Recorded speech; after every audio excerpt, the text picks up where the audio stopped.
del foro con esta actividad.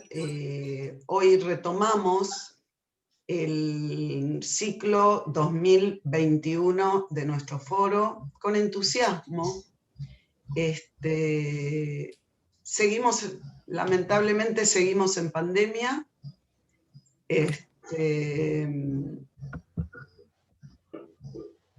Y en nombre del foro, Silvia Amigo, Gustavo Cerezeski, Daniel Paola y quien les habla, Graciela Jaciner, les agradezco una vez más a la comisión directiva y a todos los miembros de nuestra Escuela Freudiana de Buenos Aires que supimos y sabemos sostener esta apuesta online para sostener la vitalidad y la vida de nuestra escuela, ¿no? Así que les vuelvo a agradecer. Seguimos en pandemia, decía. Por suerte ya hay vacuna para enfrentar el virus. En psicoanálisis sabemos que tal como si fuera un virus, también la palabra tiene poder de infectar, pero que la palabra también tiene el poder de curar. Leemos justamente en el seminario 25, deshacer con la palabra lo que fue hecho con la palabra. El espíritu del foro en la EFBA, venimos planteándolo en cada uno de nuestros encuentros de los martes, es sostener el espacio de interlocución, de debate de ideas, de despliegue de preguntas en derredor de lo que los miembros de la escuela vamos investigando. Es el espíritu con que se fundó este foro en nuestra escuela. Continuando la línea que planteamos en el 2020, seguiremos trabajando en relación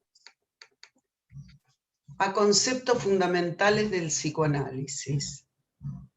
Pero lo que venimos planteándonos en el foro, conceptos articulados, subrayando que en los últimos tiempos Lacan, a la luz del despliegue de su enseñanza, resitúa los conceptos fundamentales. De allí, en parte, lo que sigue siendo nuestro interés en derredor de las cuplas en el seminario 25. Hemos invitado en esta ocasión a Alba Flesler. Alba, te agradezco mucho que hayas aceptado con tanto gusto la invitación, a quien tendré el enorme gusto de presentar. Por lo que conversé con Alba antes de este encuentro, y por lo que se desprende del texto que escribió para esta invitación, tengo la impresión de que Alba leyó bien la inquietud que nos trabaja como foro. Así que bueno, confío en que este encuentro advendrá una transmisión de un pedazo de real, de algo de su propia experiencia. Así que Alba, gracias nuevamente y vamos a escucharte y después vamos a abrir un espacio de preguntas, reflexiones, ideas, ¿no? Bueno, bienvenida. Bueno, buenas tardes a todos. Un gusto enorme reencontrarlos, estar aquí en el foro, pero estar aquí en la escuela. Siento que este es nuestro encuentro de escuela, la escuela abierta, vital, que hace el deseo de todos y que estamos sosteniendo más allá de los contratiempos que siempre nos presenta lo real cuando irrumpe. Bueno, agradezco especialmente a los colegas del foro por esta invitación y en especial a Graciela Jaciner, que me ha presentado y con quien hemos estado en contacto en los últimos tiempos. también a Silvia Amigo, que el año pasado me llamó para cursarme la invitación desde el foro, y que gracias a que fue una invitación hecha con tiempo, me permitió releer el seminario Momento de Concluir. Y al releerlo, comprobar que aquello que dijo Heráclito, de que el hombre no baja 2 veces al mismo río, era cierto. Tampoco la mujer baja 2 veces al mismo río. De modo que este seminario que yo leí no es el que leí hace años cuando era una joven analista, ni yo soy aquella luego de años de práctica del psicoanálisis y de sostener la reflexión de mi experiencia. No somos los mismos. Muchos escritores y críticos literarios dicen, como leí en el verano, que uno aprovecha a leer también otros temas, además de psicoanálisis. Estuve leyendo el curso de literatura europea que dio Vladimir Nabokov, y Nabokov dice en un determinado lugar, se pregunta, ¿qué es un buen lector?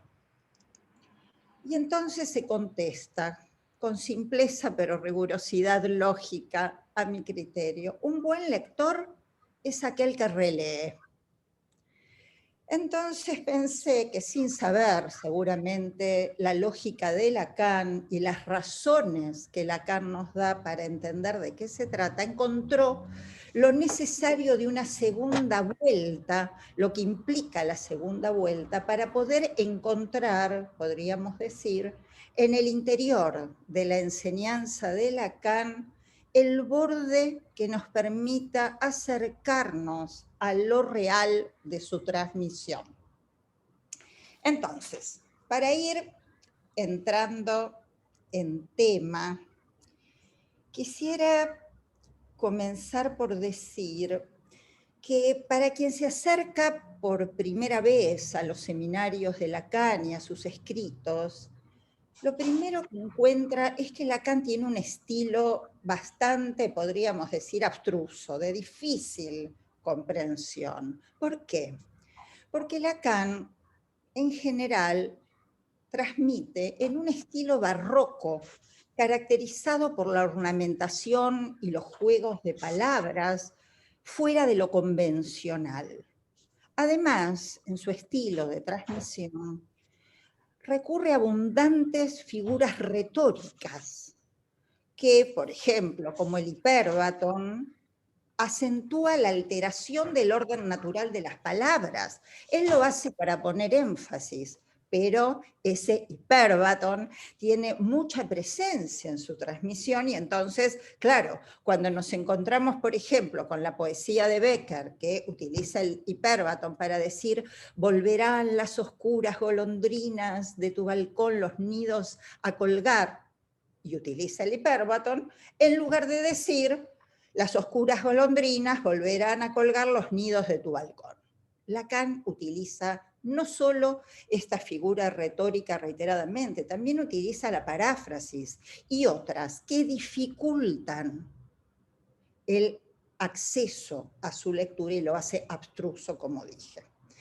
En ese sentido, podríamos decir que Lacan es retórico, es retórico, es su enseñanza, no solo lógico y apela a las escrituras, sino que tiene un modo de transmisión, su enseñanza retórica.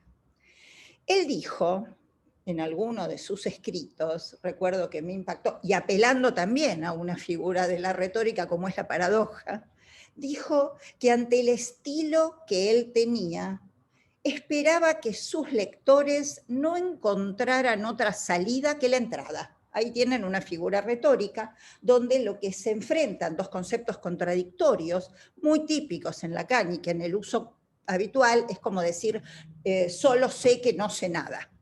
Toda esta forma de transmisión está muy presente y debe ser tenida en cuenta cuando uno entra en la lectura de Lacan. De modo que si tuviera que decir mi perspectiva de cómo entrar a la obra de Lacan, diría que para entrar hace falta un maestro, maître, que no alcanza con disponerse a su lectura y que se trata más bien de hacer como nos enseña la filosofía Zen, que propone a aquel que quiere iniciarse, búscate un maestro y aprende. Si no alcanza con que haya un maestro, es necesario que haya disposición para acercarse a él y dejarse guiar. Alguien que esté dispuesto a aprender. ¿Por qué lo menciono? Porque decir maître tiene sus riesgos, porque maître en francés también es amo. Y yo creo que esto está presente en el seminario de Lacan por el hecho de que algunos creen que un maître es un amo y entonces produce dos tipos de efectos en ese acercamiento.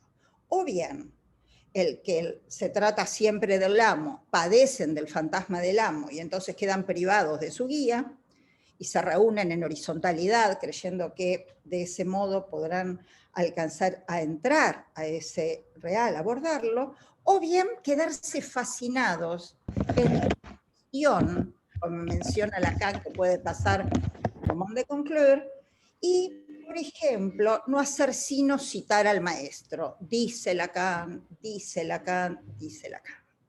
Pues bien, entonces diré que ante estas dos posiciones, lo que podemos encontrar como efecto también de la enseñanza de Lacan y que hace a las coordenadas de introducción que quiero traer a lo que quiero reflexionar con ustedes de este seminario, es que pienso que la desorientación es un síntoma que puede leerse en muchos poslacanianos.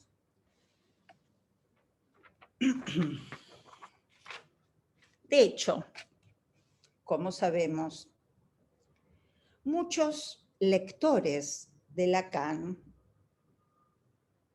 se perdieron en un ideal cronológico, por ejemplo. Un ideal donde creyeron que los últimos seminarios de Lacan, los últimos, son totalmente superadores de los anteriores y que decir el último Lacan desmerece completamente lo anterior. Es equivalente, como posición, a pretender que en la serie de los números naturales, el último de la serie nombra la colección. De algún modo siempre creí, y lo fui percibiendo a lo largo de los años, que la obra de Lacan contenía conceptos valiosos que no debían abandonarse y que abandonarlos iba a implicar no solamente una desviación en la teoría, sino también consecuencias en la práctica de los analistas. Ya sabemos qué pasó con los seguidores de Freud, muchas veces lo hemos recordado. Los post-freudianos creyeron que la segunda tópica freudiana, el yo, el ello, el superyo, superaba y arrojaba fuera de validez la primera tópica freudiana, la que hace a consciente, preconsciente e inconsciente. Y eso lo llevó hasta creer que Boisbar solis werden quería decir, la frase freudiana, quería decir donde el ello estaba, debía advenir el yo. El lugar al que se debía arribar era un yo. Gran desviación de la teoría freudiana. Las propuestas que ellos lanzaron están en la base de nuestra actualidad. No solo tuvo consecuencias en los análisis, también están en la base de las terapias conductuales que hoy padecemos, incluso en la legislación de nuestra actualidad, cuando se plantea que alguien puede cambiar poner su documento de identidad acorde a la autopercepción yoica, como si la libertad estuviera efectivamente en un yo libre de conflictos.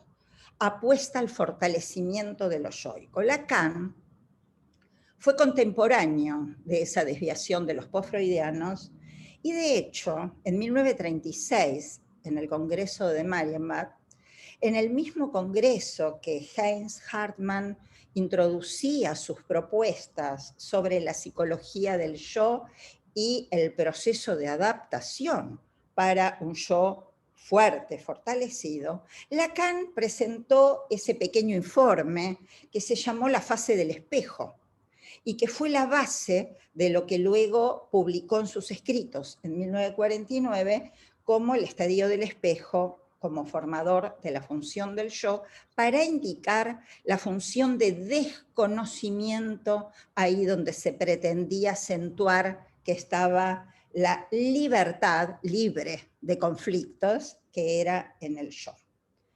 Lacan, y esto lo traigo, aunque sé que muchos de ustedes lo tienen presente y lo recuerdan, porque creo que es muy importante reconocer que Lacan no devaluó a los post-freudianos. Dice en más de un lugar que eran muy inteligentes, que eran psicoanalistas con mucho recorrido, pero que eso no le impidió enredarse los pies. Así lo dice, se enredaron los pies. Y tampoco se le escapó que el germen de ese enriedo también estaba en algo de la transmisión freudiana. Lacan no solo no los devaluó, debatió con ellos. Y a mi criterio, tampoco se le pasó la advertencia.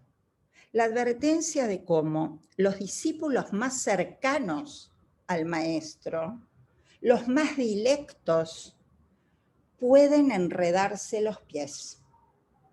Algo de esto, recordemos, nos dijo cuando fuimos a Caracas. Vengo a ver a mis lacanoamericanos, los que dicen que me han leído y que mi persona no les ha hecho obstáculo. Es decir, advertía los efectos de su persona en sus seguidores más cercanos. Vamos entonces, situadas estas coordenadas de advertencia que Lacan había realizado de una posible repetición, vamos a 1977, tiempo del seminario Moment de conclure. En un texto que les recomiendo, que está en el libro que se publicó por iniciativa de Mustafa Safwan, Lacaniana II, Bernard van der Merch hace una pequeña reseña de la situación histórica en la que Lacan dicta el seminario Moment de conclure. Dice así: el fin está próximo. La École Freudienne de París... Le estaba llamando de afuera, no sé. Perdón, ¿se escucha? ¿Sí? El fin está próximo. Hubo una interferencia, por eso retomo. El fin está próximo, la École Freudienne de París está cada vez más agitada. Los movimientos contestatarios se multiplican. Lacan se sabe enfermo. El siguiente seminario, Topología y Tiempo, se desarrollará casi en silencio. Lacan disuelve la Escuela Freudiana de París en 1980 y muere al año siguiente. Entonces, quiero retomar algunas líneas de la invitación en el contexto de lo que acabo de leerlos. En el año 77, decía, Lacan decidió dictar Moment de conclure. En ese momento significativo y próximo a concluir su enseñanza, luego de haber recorrido los conceptos fundamentales del psicoanálisis y propuesto el que él llamó su único invento, el objeto A. Luego de formalizar su transmisión con diferentes escrituras, sus grafos, la topología de superficies y los nudos, en 1977 se ocupa de la pulsión y la inhibición, del inconsciente y el principio del placer, del fantasma y lo real, anotándolos en sus nudos e introduciendo la relación de sus términos en cuplas. ¿Por qué? ¿Qué le interesaba acentuar en el momento de concluir? El seminario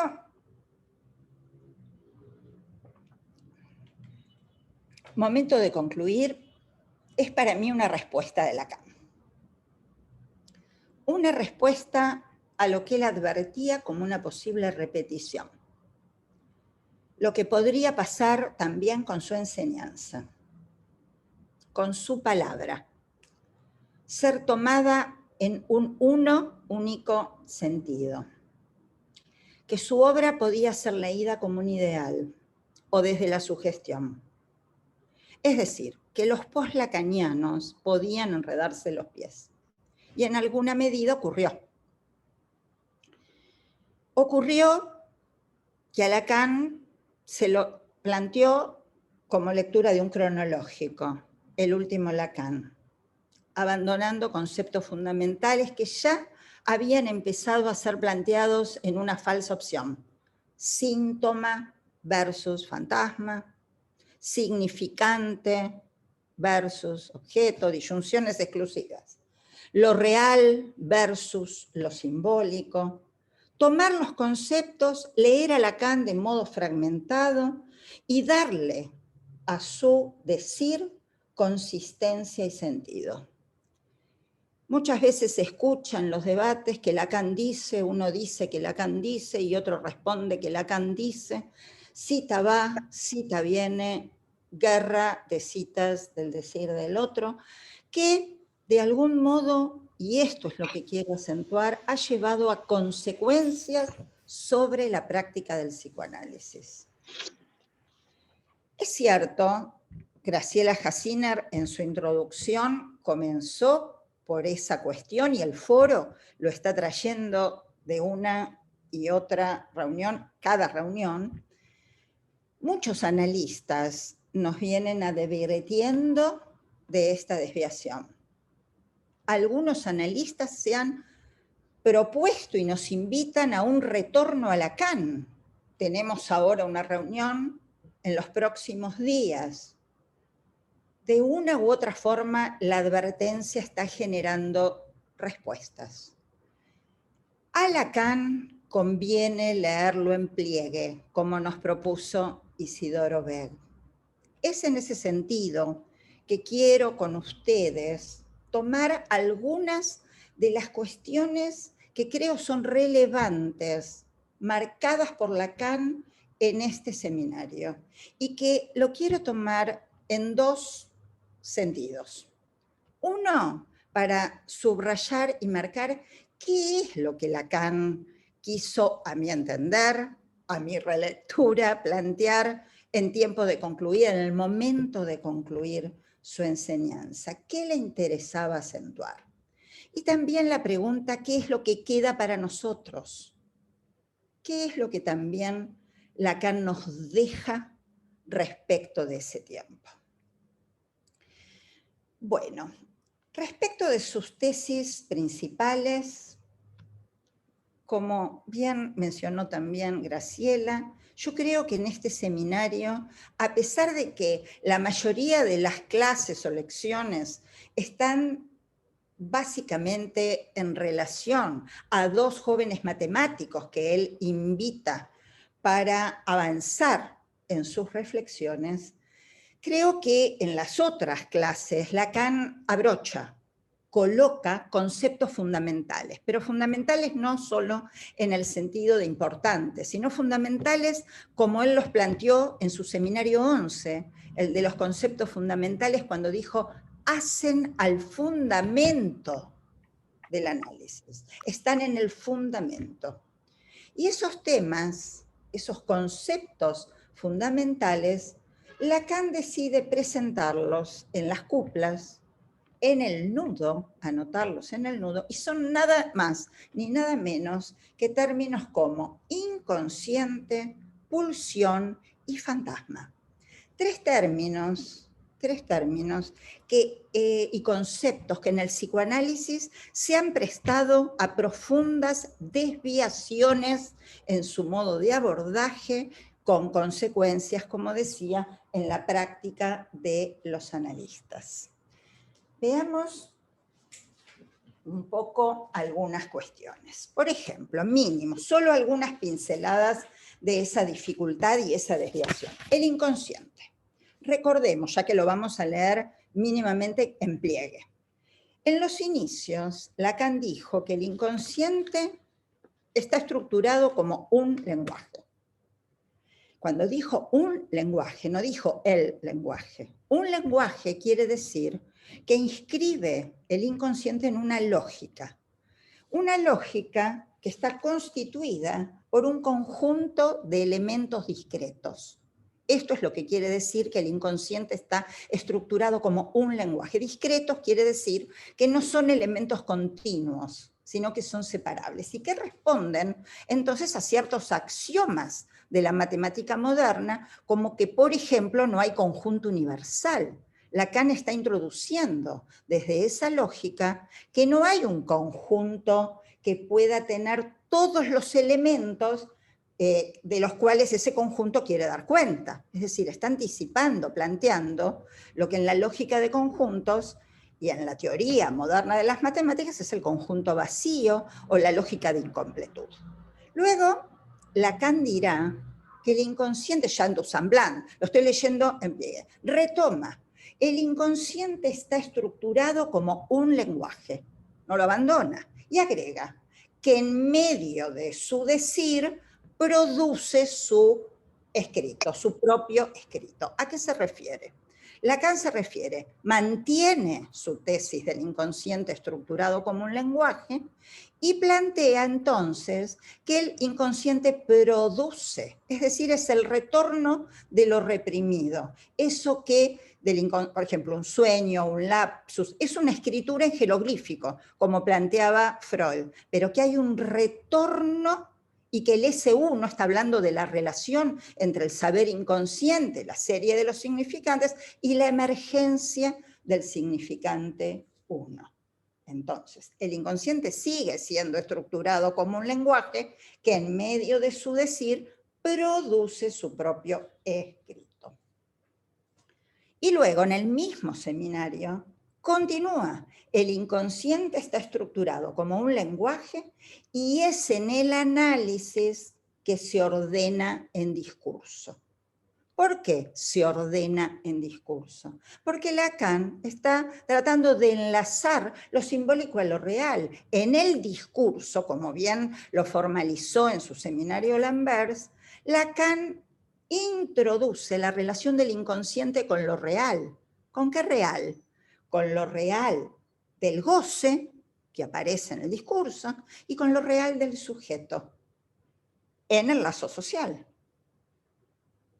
Pero no abandona que el inconsciente está estructurado como un lenguaje. Ahora, ¿qué pasa? Llegado al INSU, el seminario anterior a Moment de Conclure, Lacan dice, tengo algo mejor que el inconsciente. Y entonces tenemos toda una teorización de desestimación del inconsciente estructurado como un lenguaje y una nueva disyunción. Ya no es más el inconsciente estructurado como un lenguaje, se trata de la langue. Y el inconsciente, que Lacan dice, tengo algo mejor que el inconsciente, no es que Lacan desecha el inconsciente estructurado como un lenguaje. En Letourdi, por ejemplo, ya que estamos leyendo en relación, a ver si lo encuentro, dice así, por ejemplo. Es en el análisis que no procede más que del hecho que el inconsciente, estructurado como un lenguaje, es decir, la langue que él habita. Es decir, no hay una oposición entre la langue y el inconsciente estructurado como un lenguaje.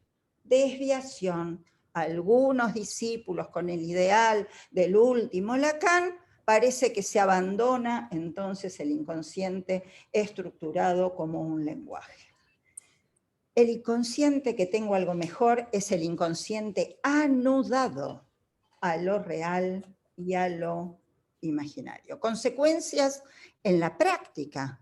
Analistas que consideran que no se debe interpretar más, que se trata del corte, que no hay que dar lugar a la palabra. Bien. Solo mencioné algunos lugares. Lacan sigue trabajando la cuestión del S1 y el S2 en todos sus seminarios, incluso en Moment de Conclure. El Esaim en Ancor, acá la cuestión del cero. Bien.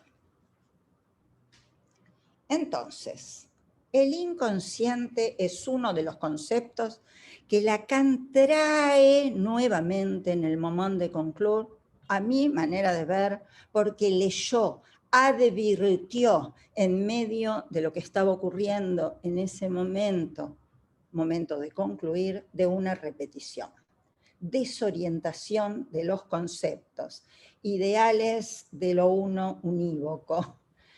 Entonces, también la pulsión.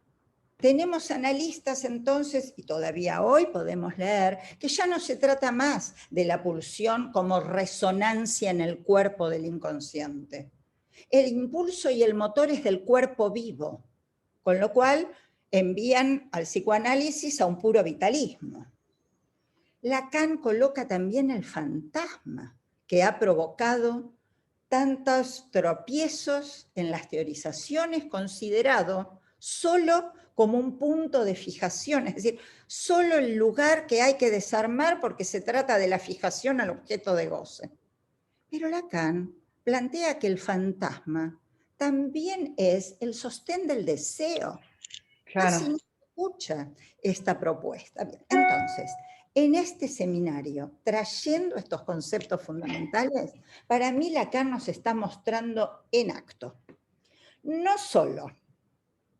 no solo la relación de las figuras topológicas, los nudos, su estrecha, pero así enlazada vinculación con lo que es el psicoanálisis, sino que nos está mostrando en acto cómo procede un investigador, cómo él sigue buscando escrituras que puedan dar cuenta de lo real de la clínica.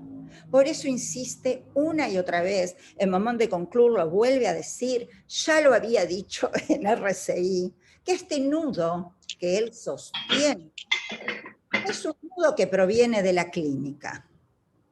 A Lacan le interesa fundamentalmente encontrar en todas sus escrituras, en todas sus figuras, en los matemáticos que invita a participar de sus lecciones, escrituras que le permitan dar cuenta de lo real de la clínica. Lo dice y lo repite. En este sentido, creo que es muy importante que tengamos en cuenta que los grafos, los matemas, las figuras topológicas y los nudos son, como Lacan lo dijo en alguna oportunidad, apoyos para el pensamiento.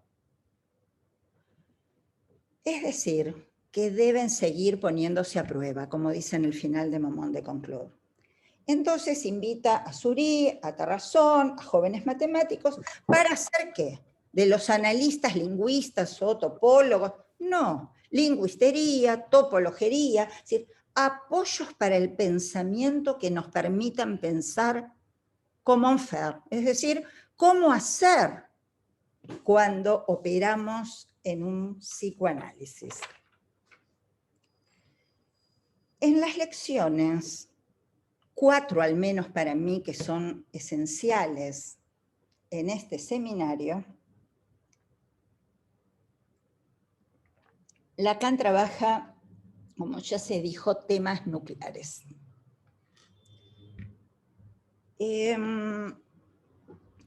quiero compartir con ustedes algunos de los que produjeron para mí un impacto en esta nueva vuelta de lectura.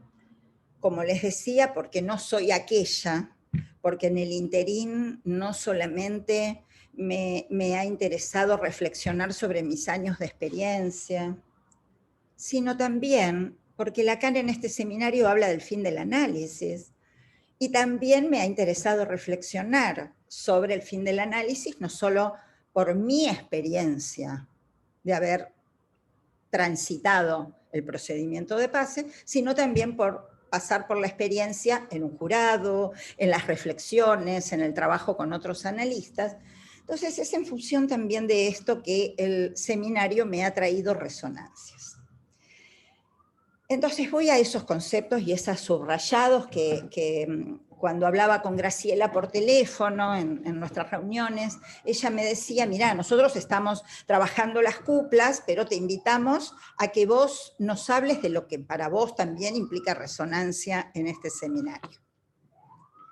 Entonces a mí me pareció importante algunas cuestiones, como Lacan empieza el seminario dándole la razón a Popper y diciéndole que efectivamente el psicoanálisis no es una ciencia, lo cual no parece ser una desventaja en el sentido de lo que Popper entiende por ciencia. Es decir, no es una ciencia porque es irrefutable, no puede ser refutada por un observador imparcial. Formamos parte de la experiencia. Entonces Lacan, de todas maneras, critica el estatuto idealizado de la ciencia, advirtiéndonos que la ciencia también puede tener un costado fantasmático, como cuando la geometría idealizó la línea recta. Pero advierte que aunque el psicoanálisis no sea una ciencia, debe ser tomado en serio porque es una práctica. Y entonces nos dice, y acá empiezo, quisiera compartir con ustedes algunas citas. Dice así: es una práctica de bavardage, de charlatanería. Tengan en cuenta que hay discípulos de Lacan que dicen la psicoanálisis es una práctica sans bavardage y que proponen interrumpir la palabra en los análisis y hacer pasar a los pacientes unos minutos sin permitir el despliegue de la palabra. Entonces Lacan dice, 15 de noviembre del 77, no es una ciencia, pero es una práctica de bavardage, lo que quiere decir que no hay más que frases, palabras, y que implican consecuencias. Efectivamente es sobre el tema de las consecuencias que a mí me gustaría un minuto recordar que Lacan se vino preguntando, nuevamente la lectura en pliegue, se vino preguntando por las consecuencias desde hacía muchos años. En el seminario del acto, por ejemplo, hace una distinción cuando dice que a veces hay saberes o hay un saber que no tiene consecuencias sobre la verdad. En cambio, un psicoanálisis ha de producir un saber que tenga consecuencias sobre la verdad. Seminario del acto. En Lamberts también, cuando en la rotación de los discursos escribe el discurso del analista, coloca el saber en el lugar de la verdad. Es decir, para Lacan, las consecuencias de un análisis en relación al saber y a la verdad, que lo va a retomar en Moments de Conclure, le venía interesando realmente hacía mucho tiempo. Fíjense, por ejemplo, como Lacan lo dice en Moments de Conclure. Dice, si he dicho que no hay metalenguaje, es para decir que el lenguaje... A ver, un segundito, que tenía otra siguiente que quería ver con ustedes.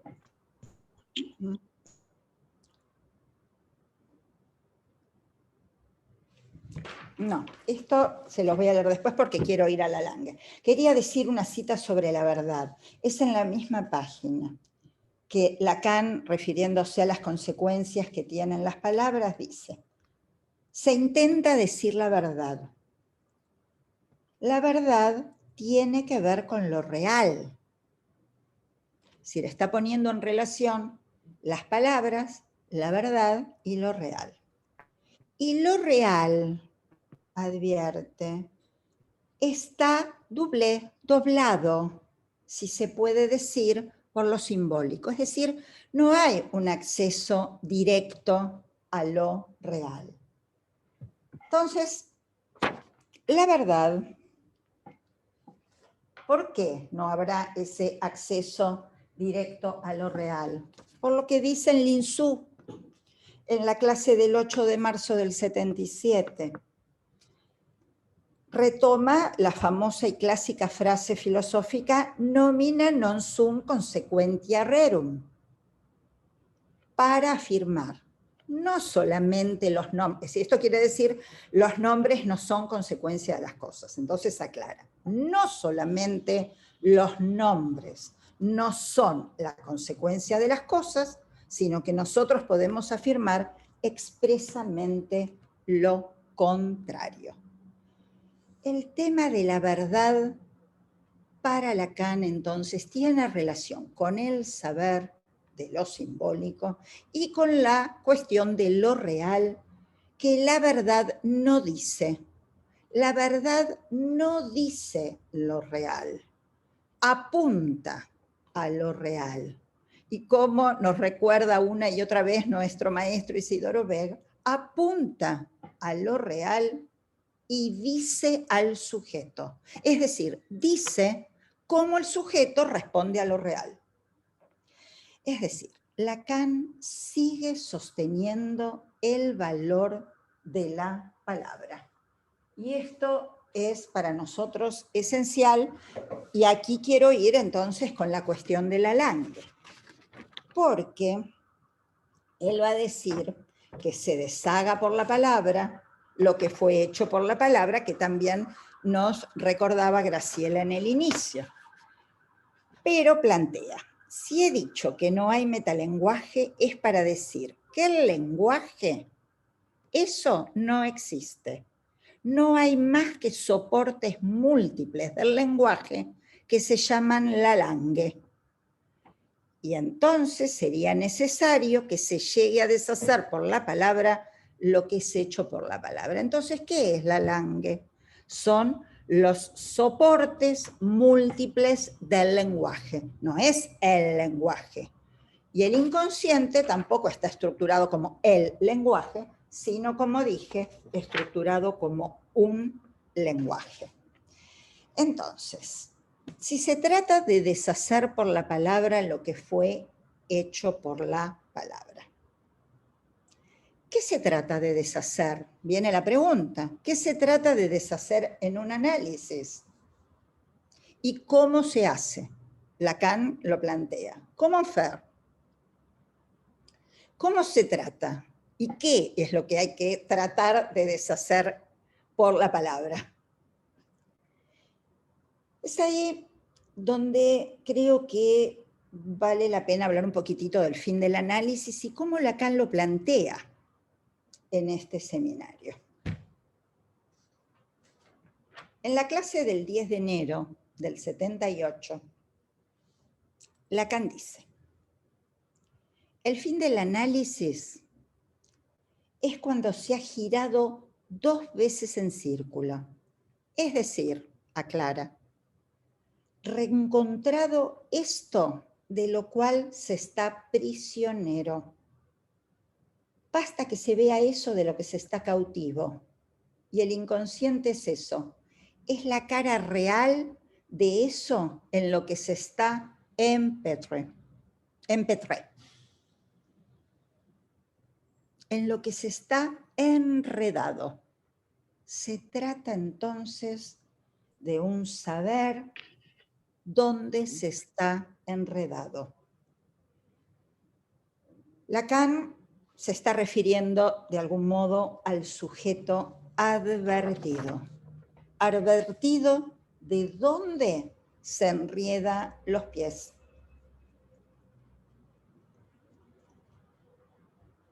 Y agrega, es muy, muy interesante, el análisis no consiste en que uno esté liberado de sus síntomas.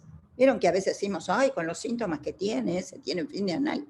No, el análisis no consiste en estar liberado. Que entre paréntesis les digo que en la versión que tenemos está mal escrito en francés, dice síntoma, y se escribe con Y, M, P, T, acento circunflejo, M, E, S. Supongo que ustedes lo deben haber corregido ya.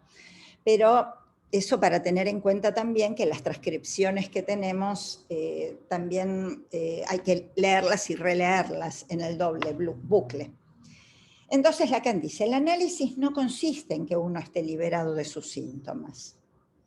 El análisis consiste en que se sepa por qué se está enredado en eso. Eso se produce debido a que hay lo simbólico. Lo simbólico es el lenguaje, dice Lacan. Se aprende a hablar y eso deja trazas. Hay con todo un progreso en el análisis. Dice, el análisis consiste en darse cuenta que se tienen esos síntomas de suerte que el análisis está ligado al saber, pero no a un saber intelectual de sé por qué mi mamá, mi papá, mi hermanito. No, es un saber que tiene consecuencias sobre la verdad.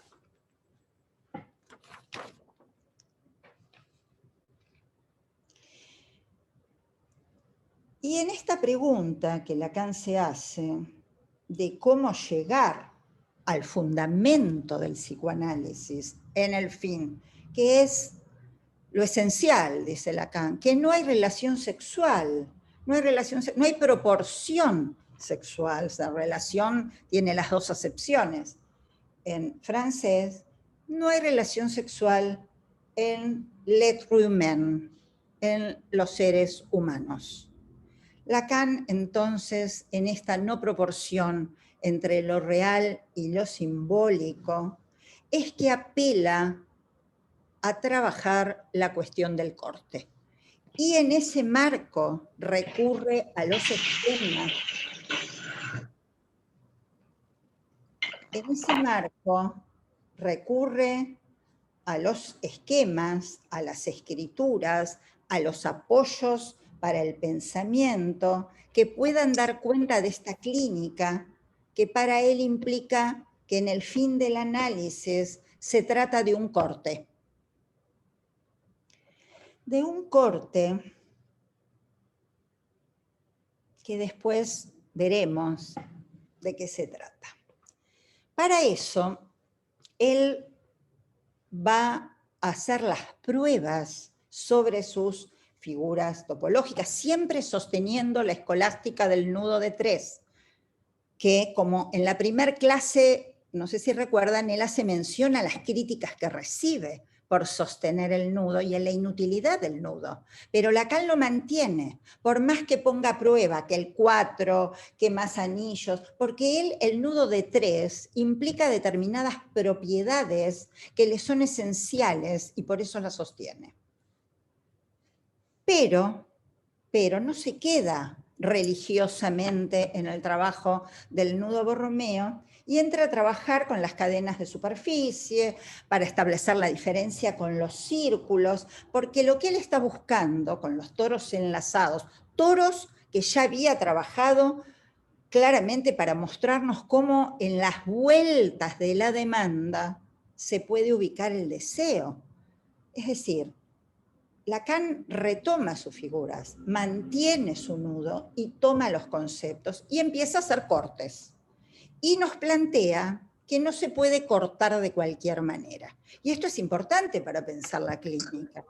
Hay cortes que no tienen eficacia y hay cortes que sí tienen eficacia.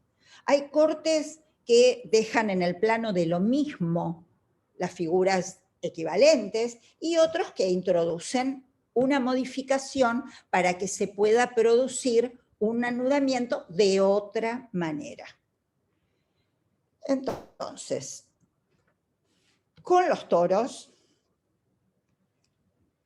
y con los retournements, los retornos del toro, con las distintas formas entre agujerear el toro o cortar el toro, diferenciando un corte longitudinal de un corte transversal y probando las eficacias, va entrando en los esquemas que proponen Souris y Torresson, y llega, además de plantear que efectivamente se trata de producir un corte decisivo en el análisis, es que nos dice que finalmente, y esto es lo que yo leo en el final del seminario, que todo esto debe ser puesto a prueba. Es decir, que él está ensayando. Ensayando qué es un corte y con qué se corta en un análisis. Y es taxativo en un sentido, yo lo leo así. No se trata de cortar el nudo. Él sigue y privilegiar alguno de sus elementos, el puro real, el puro simbólico, tirar por la borda lo imaginario, porque Lacan dice el tejido incluye lo imaginario. Simplemente que en el corte se va luego a unir de otra manera. Por eso, tal vez, esté retomando como corte lo que ya había planteado en Les Symptômes. A ver si lo encuentro. La cita la tenía por acá. Dice así. Sí, en el Symptômes, en la clase del 13 de enero del 76. Dice Lacan, es necesario que nosotros hagamos en algún lado el nudo de lo imaginario y el saber inconsciente. Tengan presente que en las cuplas él anota saber. El saber es el saber inconsciente. Que nosotros hagamos aquí, en algún lado, un episur, empalme. Empalme quiere decir hacer de 2 puntos 1.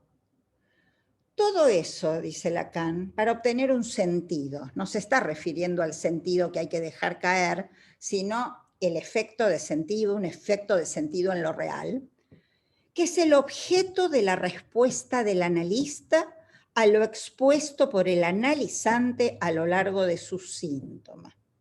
Cuando nosotros somos los analistas, hacemos ese empalme. Si ustedes ven cómo se escribe en el nudo, el empalme, a ver si lo tengo por acá, así se los muestro. Trabajé con tantas citas que me hice un poco de lío. Esto del pliegue, a ver. Bueno, pero, a ver, se los explico, porque no lo tengo a mano y no quiero detenerme. A ver acá si lo tengo. Acá está, lo encontré. Miren, se los voy a mostrar. A ver.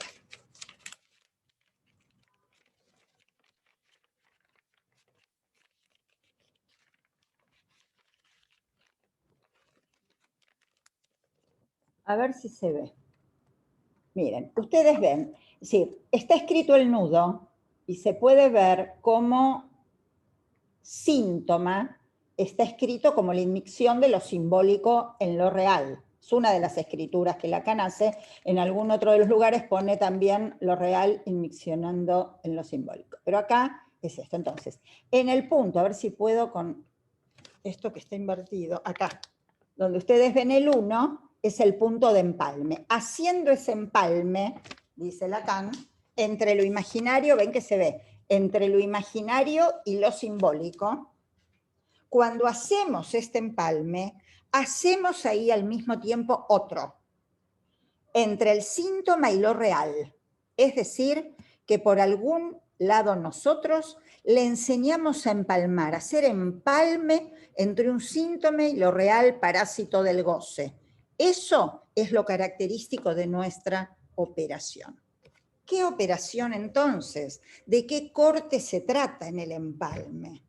En el empalme se trata entonces no del corte del nudo. Eso no, dice Lacan, no se trata de cortar el nudo. Se trata de un corte con el goce parasitario que retiene al sujeto. Entonces, en una fijación. Entonces, es interesante que el fin del análisis está ligado para Lacan en saber dónde se está trabado, en Petré. ¿Para qué? Para poder liberarse de ese goce parasitario que impide al sujeto el encuentro con su deseo y la creación. Se trata entonces no solo de saber dónde se está en Petré, sino de un savoir-faire autrement, dice Lacan, que ese savoir-lire, faire también, porque la frase que me vino, mi inconsciente la planteó, es saber hacer ahí, pero donde también se trata de saber hacer ahí. Pero en este seminario es savoir-lire autrement. ¿Qué quiere decir? Saber leer que el otro miente cuando se propone como un otro completo. Lire autrement, que el otro miente. Por eso Lacan lo escribe, alcanzar el significante de la falta en el otro. Es muy importante que tengamos en cuenta que este punto de arribo no es sin el recorrido de la palabra, que implica la función fálica y que no hay manera de producir lo imposible si no es recorriendo el alcance de la serie, que Lacan vuelve a retomar también cuando plantea que se trata, fíjense, de la existencia del 0 y del 1.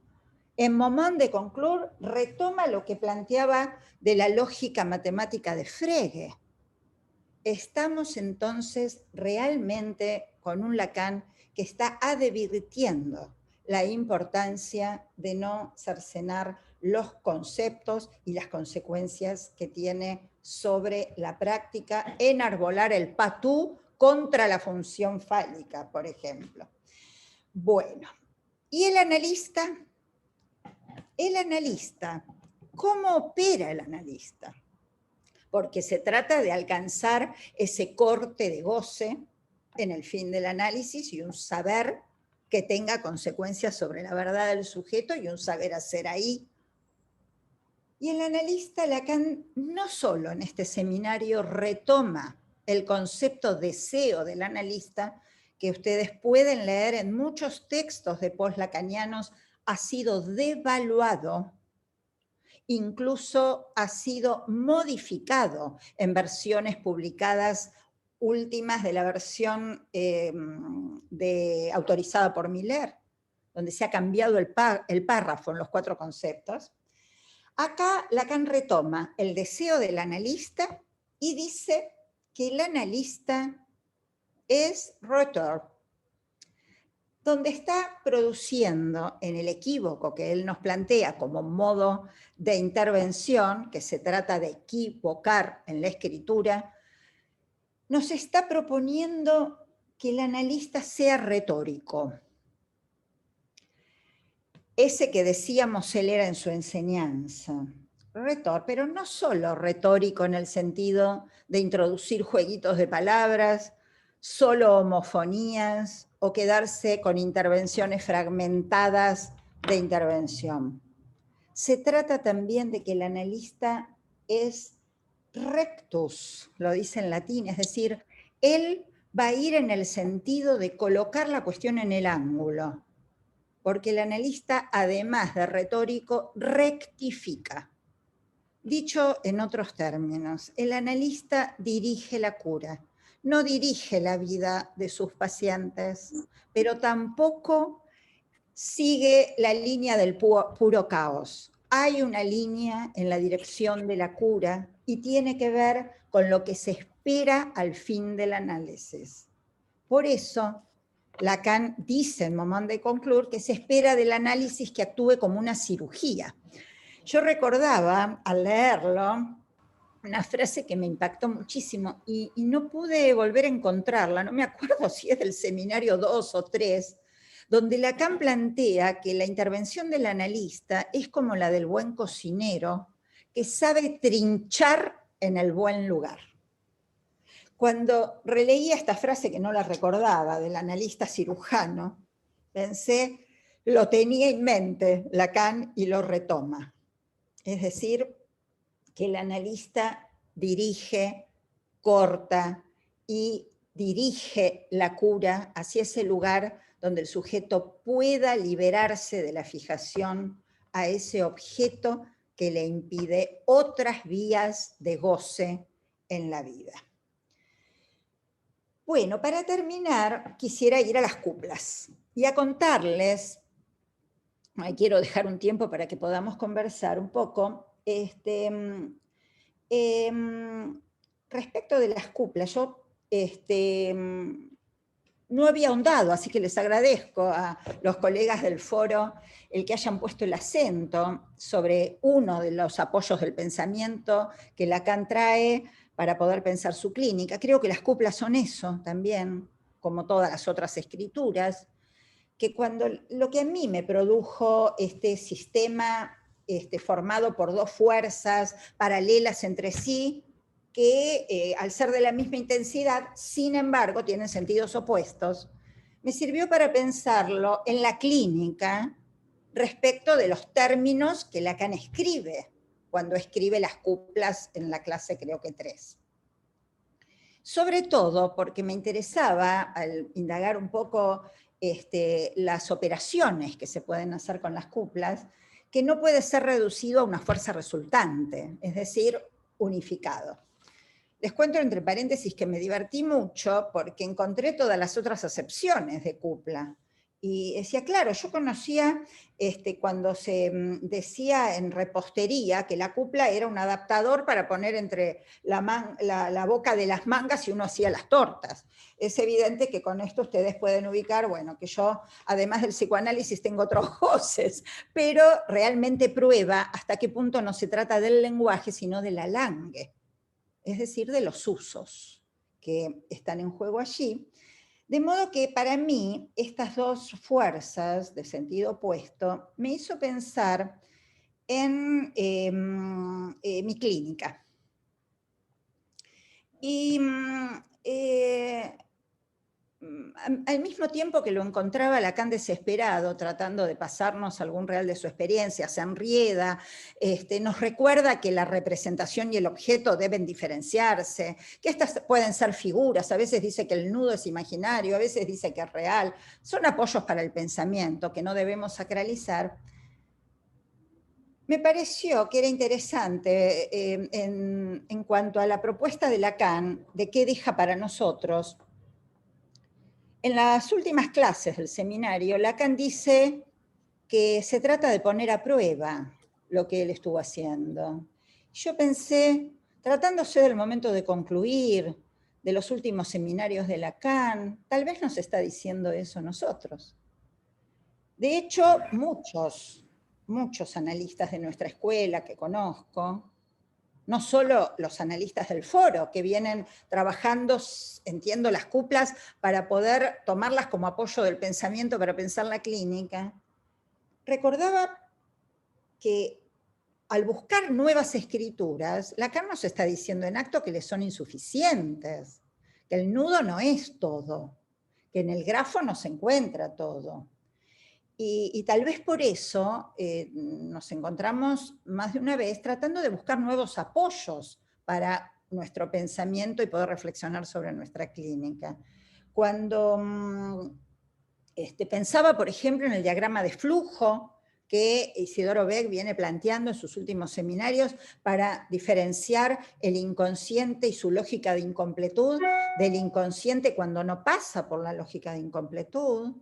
pensaba en, recordaba, ¿no?, cuando estaba con los movimientos de los nudos, cuando Eva Lerner corría las cuerdas, y no sé si a ella también le pasó, pero también yo cuando intentaba hacer esos movimientos, Carlos Ruiz, mi maestro, me decía, no, no, eso no. Yo le decía, ¿por qué a Lacan lo dejás poner letras? Yo no puedo jugar con las cuerdas del nudo. Bueno, para poder pensar la diferencia entre emergencia y urgencia.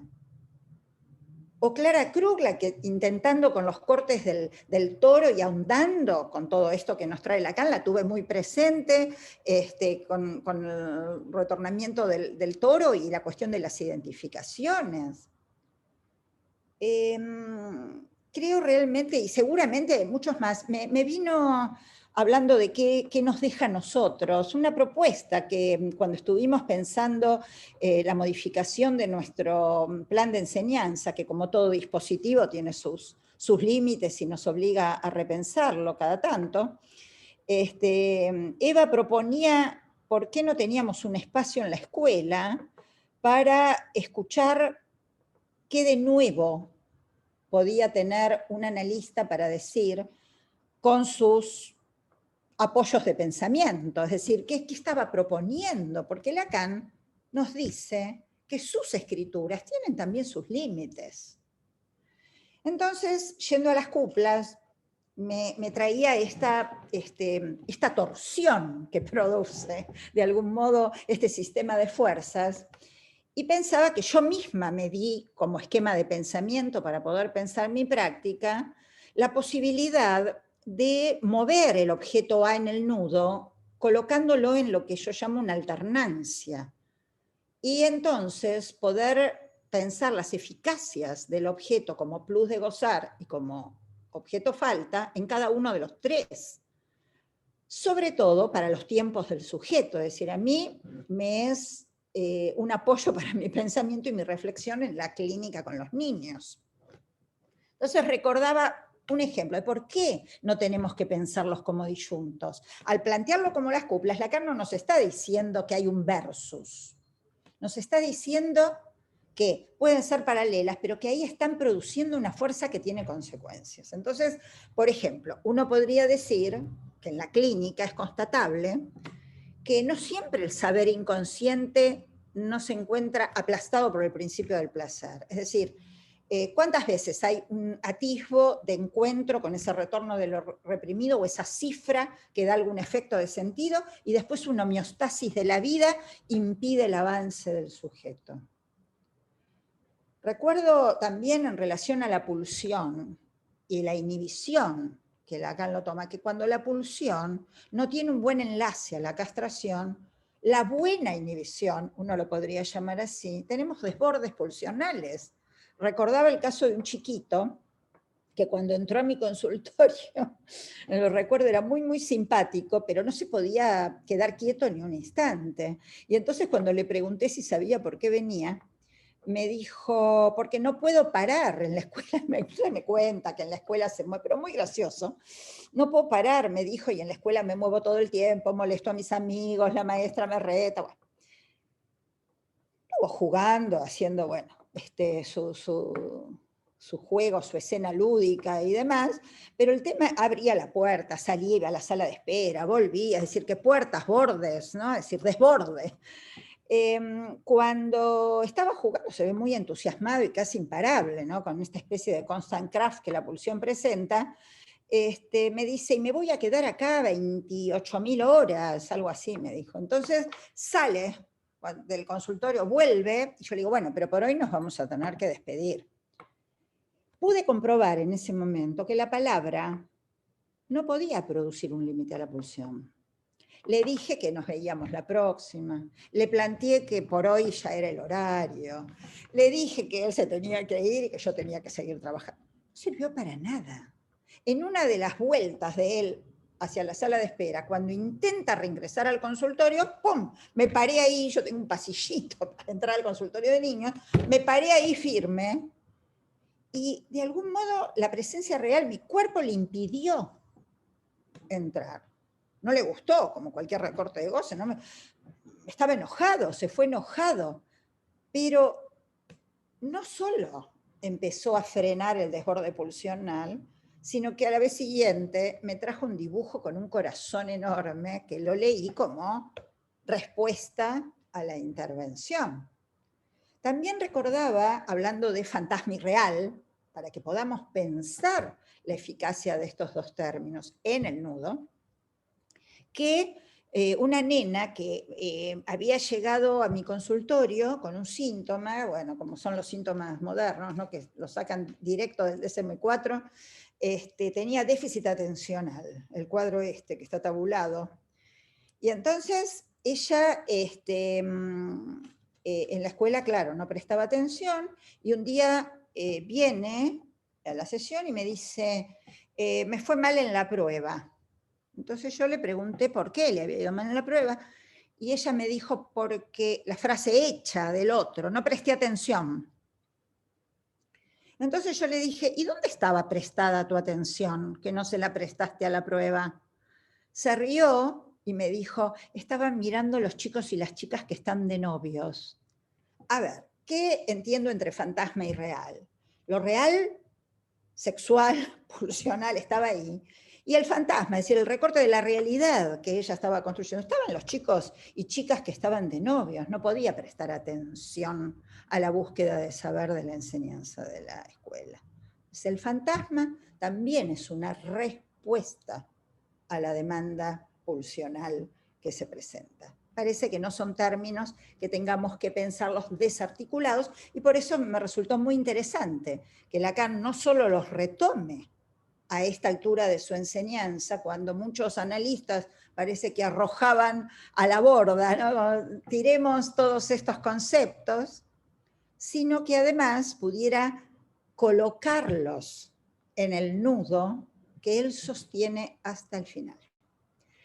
Bueno, hasta acá algunas de las reflexiones que quería compartir con ustedes, que me promovió esta invitación, que les vuelvo a agradecer, porque me llevó a la relectura, y me gustaría mucho que pudiéramos intercambiar y conversar entre todos. Muchas gracias. Bueno, gracias Alba, gracias a todos por la escucha. Y antes de pasar a un momento de intercambio, quiero contarles que nuestra próxima cita, el tercer martes de abril, nuestra invitada será Patricia Lejac, que oportunamente va a mandarnos un texto respecto a qué cuestiones va a abordar. Bueno, entonces ahora sí vamos a abrir este espacio de charla, de intercambio de ideas, de poner a trabajar preguntas. Leo que en el chat, además de muchos saludos y bienvenidas y agradecimientos por el espacio que ayuda a pensar, hay una intervención de Silvia Amigo que dice que quiere comentar y hacer una pregunta. Y también hay todo un diálogo que se va produciendo en esa escritura del chat, de gente que dice, varios que dicen, respecto a esa cita del cocinero, Alba, que vos te preguntabas dónde era, y te cuentan acá en el chat que era en el seminario 1. Y Bueno. acá Gustavo Cereseski, para los que les interese, copió la cita en el chat del 18 del 11 del 53. Bueno, primero le damos la palabra a Silvia Amigo, y si alguien más quiere tomar la palabra, lo escribe en el chat o pone manito en su cuadradito, preferentemente en el chat, porque si no, no se ve todas las pantallas. Bueno, Silvia, ¿estás ahí? Tenía que proceder a desmutearme.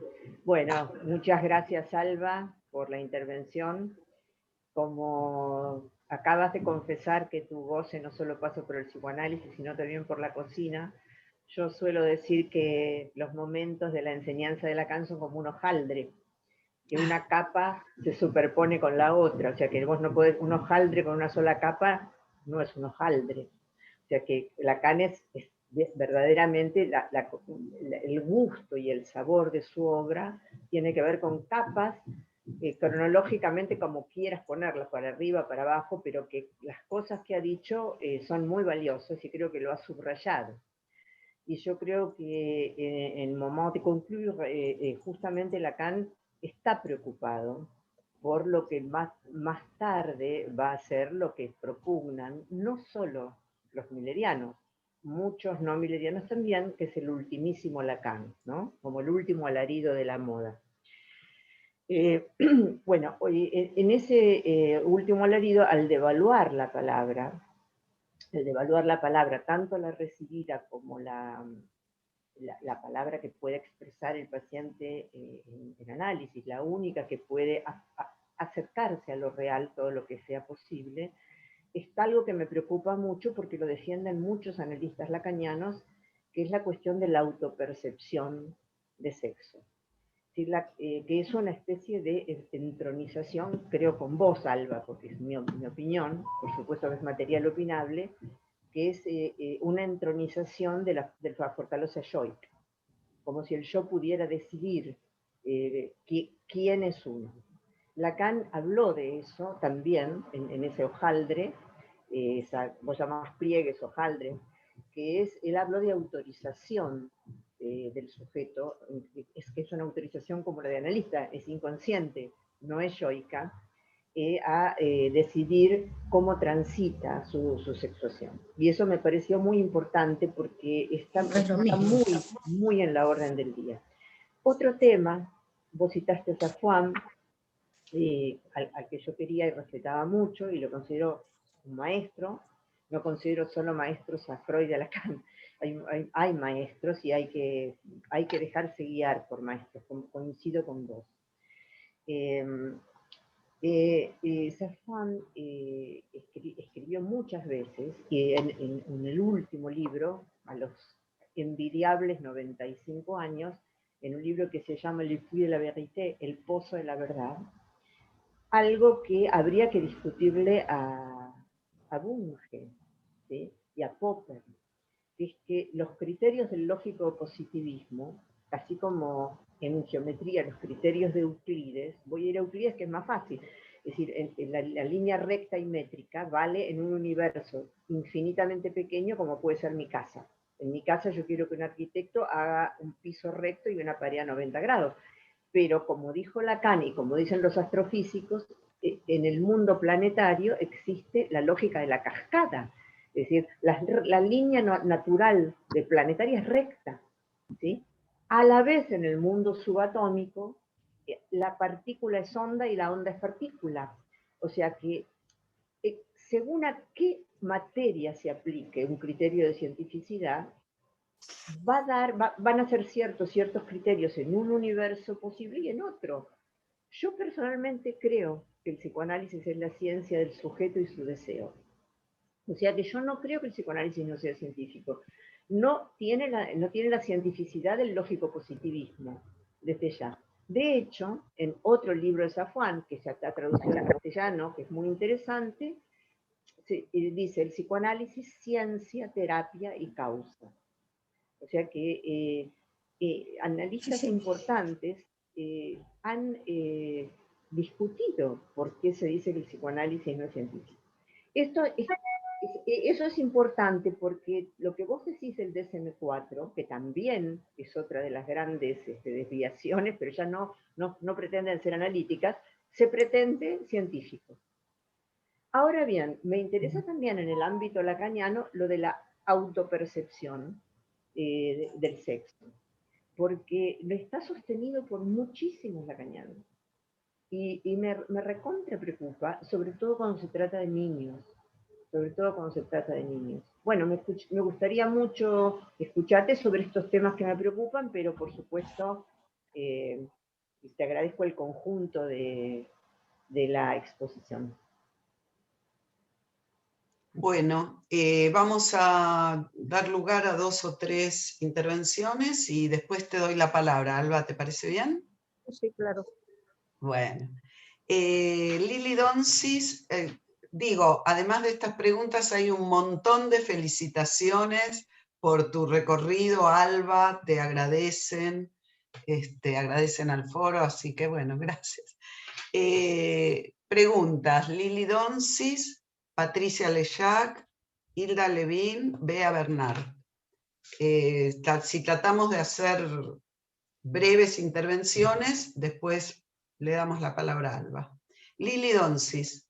Bueno, gracias Graciela, gracias al foro, y también me sumo a los agradecimientos por la claridad expositiva, lo interesante de la charla de hoy, del foro, y quiero hacer una pregunta breve y puntual, aunque podría haber otras, y es lo siguiente, Alba, cuando comentaste lo de la costura entre dimensiones del decir, lo imaginario y lo simbólico, que comentaste más o menos así, no lo anoté, que esto iba a repercutir o repercute sobre otra episure, es decir, sobre otra costura o enlace.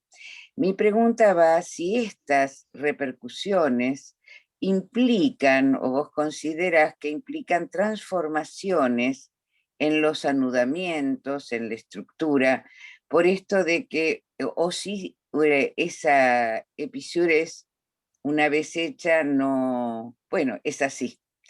Bueno, esta es brevemente mi pregunta, ¿no? Si esas repercusiones implican cambios, transformaciones en la estructura en general, o en la estructura. Gracias.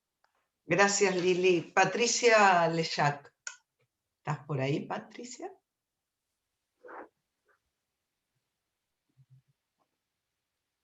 Desmuteate, Patricia.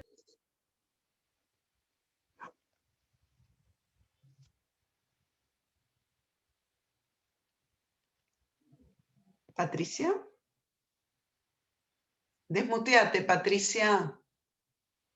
No se te escucha. ¿Ahora? A ver, ahora. Ahora sí, Patricia. Sí. Bueno, ok. Bueno, gracias, Graciela. Alba, me gustó mucho tu exposición. Te la agradezco. WhatsApp de audio. Justo me sonó el teléfono. Alba, ¿sabes qué me gustó? Me gustó cómo hiciste un recorrido por el seminario, por lo que a vos te suscitó esta segunda vuelta por el seminario y cómo te reencontraste vos distinta también en esta relectura, pero sobre todo cómo fundamentaste la apuesta a la palabra, ¿no es cierto?, en nuestra práctica. Entonces yo me quería detener en una palabra que mencionaste y que dice Lacan en este seminario, que es que el fin del análisis consiste en reencontrarse con aquello en lo que uno está enredado o donde uno se enreda los pies o donde está prisionero. Entonces me quiero situar en este tema del enriedo, ¿no?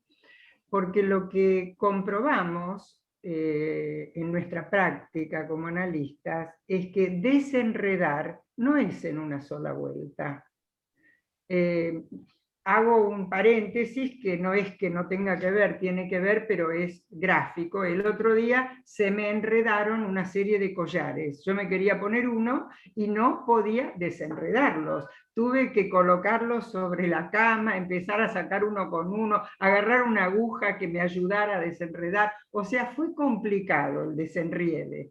Entonces, en nuestra práctica, me parece que aunque uno haya llegado a poder escribir la frase axiomática, digamos, en donde uno está fantasmáticamente enredado, igual el desenriede implica varias vueltas sucesivas, ¿no? Entonces, eso no es sin el acento en la palabra, como vos decías. No habría otra manera, ¿no? Así que te lo agradezco, te agradezco ese acento que pusiste. Muy bien. Hilda Levin, y después Bea Bernard, y Dani Paola, que también pidió la palabra, así que, y después te doy la palabra, Alba. Sí. Hilda Levin. Hilda, ¿estás por ahí? Esto no es buscando a Walid, sino buscando a Hilda. Graciela, Hilda escribió la pregunta porque no tiene micrófono ni imagen. Ah, bueno, entonces le doy la palabra. Claro, a ver dónde está. Le doy la palabra a Bea y mientras tanto busco la intervención de Hilda, ¿sí? Bea, Bernard. Hola, bueno, felicitaciones Alba por el recorrido. Acuerdo esto de que el fin del análisis es ver dónde uno está enredado, pero era un simple comentario. En un momento dado dijiste que la posibilidad de que se sepa por qué se está enredado en eso, y lo pensé más bien el para qué se está enredado en eso, que esto nos permite abrir la dimensión del goce, de cómo el para qué nos permitiría ver, bueno, en qué estamos enredados, cuál es el goce que nos enreda, cuáles son los collares en donde estamos enredados, si es por el goce que uno cree que es propio, pero que está en relación a un otro. Entonces, simplemente era en vez del por qué, el para qué, este comentario. Gracias, Alba. Gracias, Bea. Hilda Levín. Alba, muchas gracias. El recorrido que fuiste haciendo y los breves relatos clínicos despiertan preguntas varias. Entre ellas, quisiera preguntarte sobre el término soporte. Al escucharte lo fuiste articulando en términos, diría, borromeos. El cuerpo como soporte, en el primer relato clínico, el cuerpo del analista como soporte, la palabra como soporte, el corte, soporte de un nuevo borde, de un nuevo movimiento para el sujeto.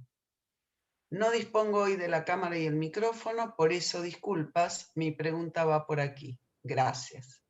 Dani Paola, y después ya te damos la palabra, Alba. Un montón vas a tener. Bueno, ¿se me escucha? Dale, ¿Me escuchan? Dani. Sí, ¿me escuchan? Sí, bueno, muy bien. Bueno, muchas gracias por haber iniciado, Alba, esta serie, digamos, este año del foro. Muchas gracias.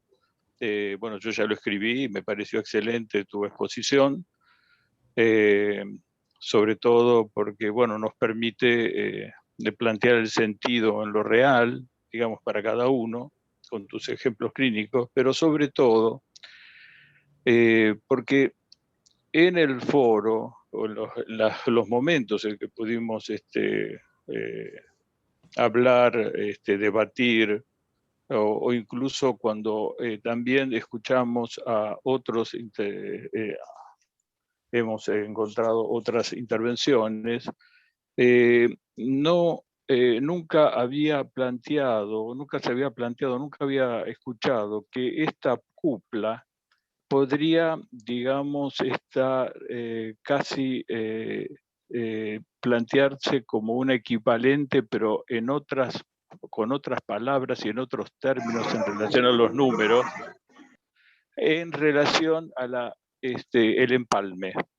El empalme que aparece en la proposición del 9 de octubre, el empalme que aparece entre simbólico y real. Es decir, esa relación entre la cupla y el empalme me pareció que es una forma de que a mí me respondió no una pregunta, pero me agregó, digamos, la posibilidad de una lectura a posteriori de lo que implica ese empalme.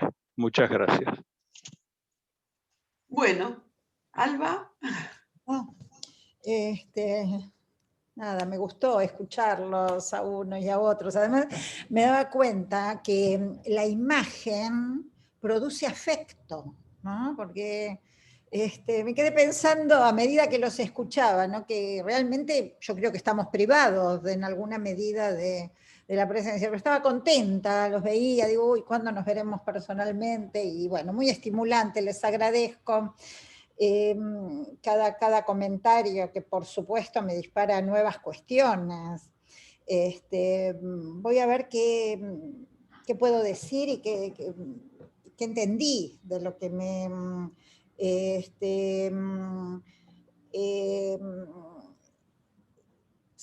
de algún modo con la pregunta de Silvia, y después como escuchándolos en las distintas preguntas, me di cuenta de algo que no me había dado cuenta, y es que con la lectura y relectura del seminario se me enlazaron de algún modo temas que vengo trabajando desde distintos ámbitos o lugares y con distintos analistas. Temas de actualidad, en la pregunta de Silvia, que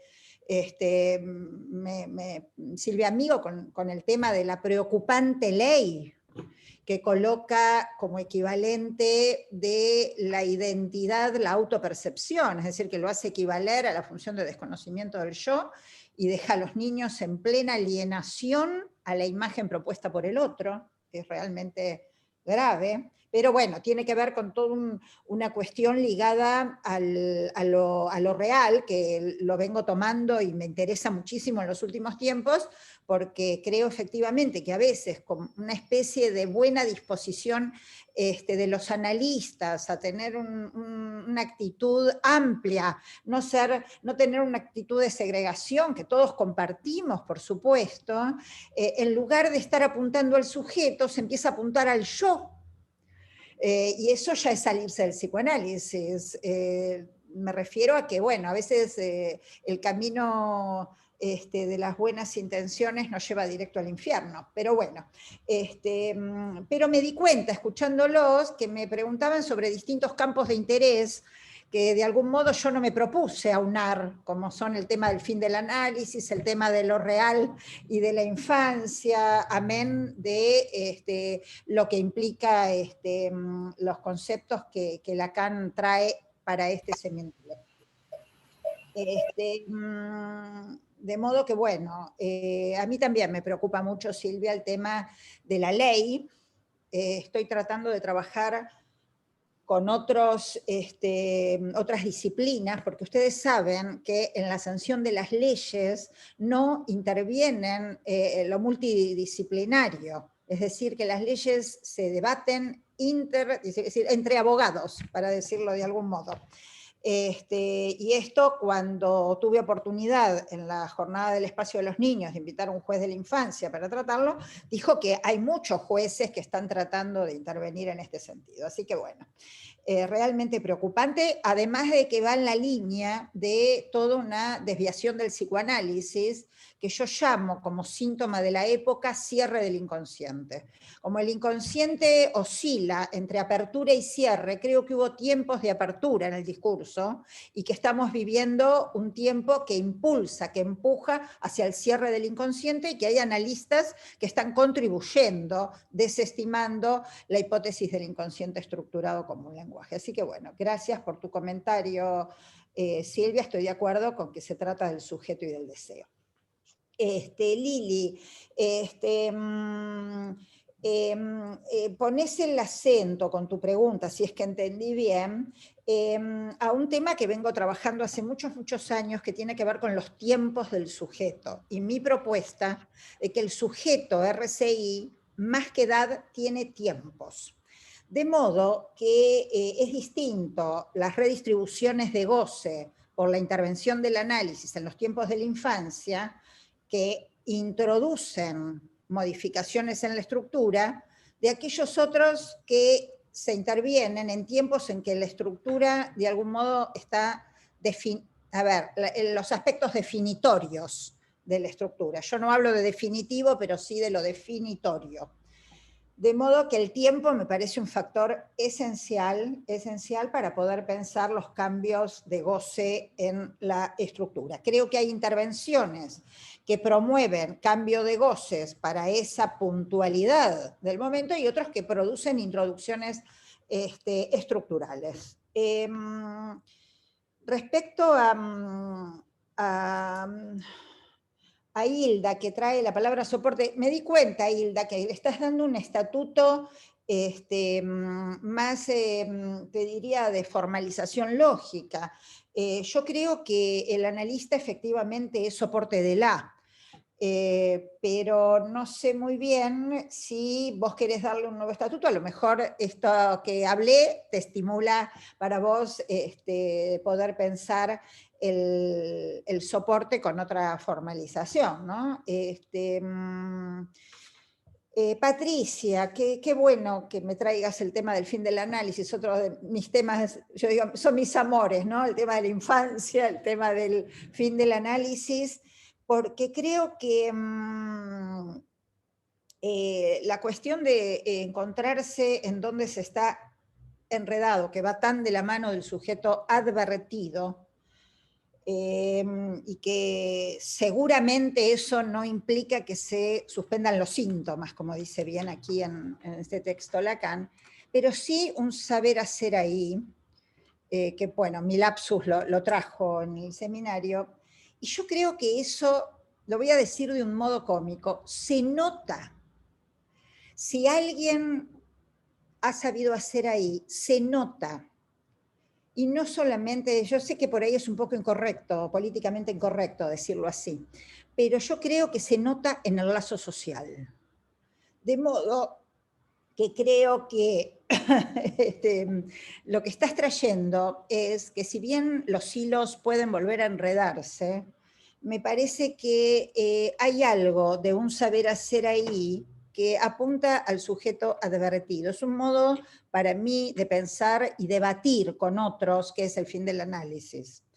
Me parece que ahí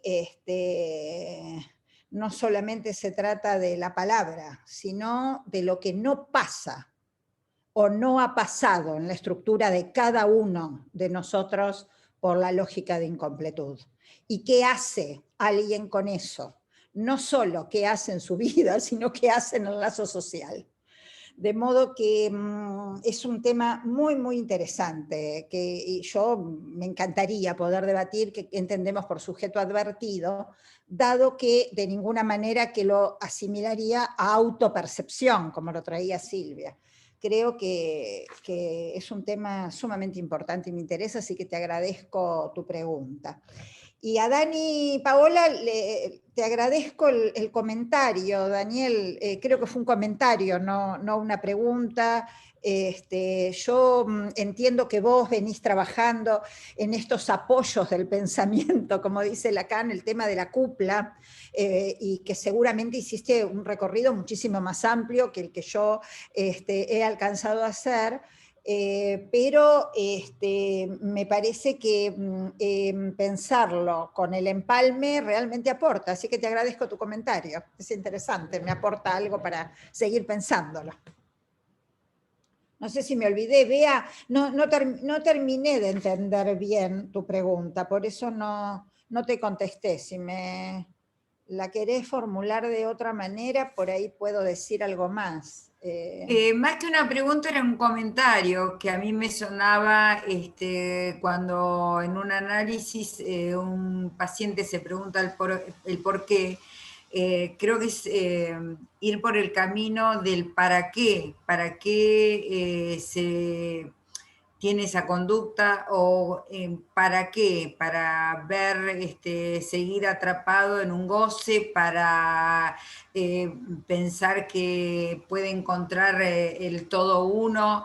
Desde ese lugar, nada, era un simple, que a mí me sirve en el consultorio, ver, bueno, más el para qué, además de poder preguntarme el por qué, ¿no? Eso era nada más. Te lo agradezco mucho porque me trajiste el recuerdo de una conversación que tuve exactamente sobre eso con Fernando Ulloa, y poder recordarlo me dio mucha alegría, porque justamente hablábamos de esto, recuerdo, del por qué y del para qué, y cómo a veces con los niños, él decía así, no les podía llegar más que la pregunta por qué, preguntarles para qué.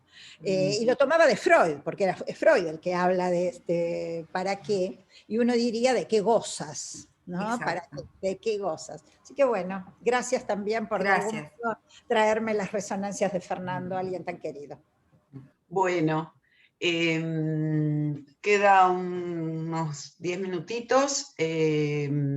Acá hay varias intervenciones. Adriana Bawab, que dice que si hay tiempo quiere hacer un comentario. Una intervención de Gustavo Cerezeski que hace una pregunta. Mariela Huescam también, así que, y Cristina Ochoa. Bueno, son un montón de intervenciones. Alba, has generado mucha producción en este público. Bueno, Adriana Bawab. ¿Estás, Adri? Adriana, si vas a hacer una intervención. Desmutear. Ahí está. Adriana, si haces una intervención breve, te agradezco. Bueno, así le damos lugar a las otras. Gracias. Dale, Adri. Sí, Alba, sumamente interesante todo lo que trajiste. Comento algo, cuando empezamos a trabajar sobre este seminario, justamente, lo digo porque a mí me parece que tiene un punto así sumamente articulado con todo lo que vos trajiste hoy. Tenía un problema con el calefactor de casa, ¿no? Entonces, el tema tiene que ver con lo de la cocina y la cupla y la termocupla, porque el magiclick es interesante para que, digamos, encienda, para que algo se encienda y ilumine y dé calorcito, tiene que justamente algo eléctrico funcionar, producir algo en, digamos, en el gas, ¿no? Eso es una cupla, algo que cuando se juntan producen algo más, algo diferente.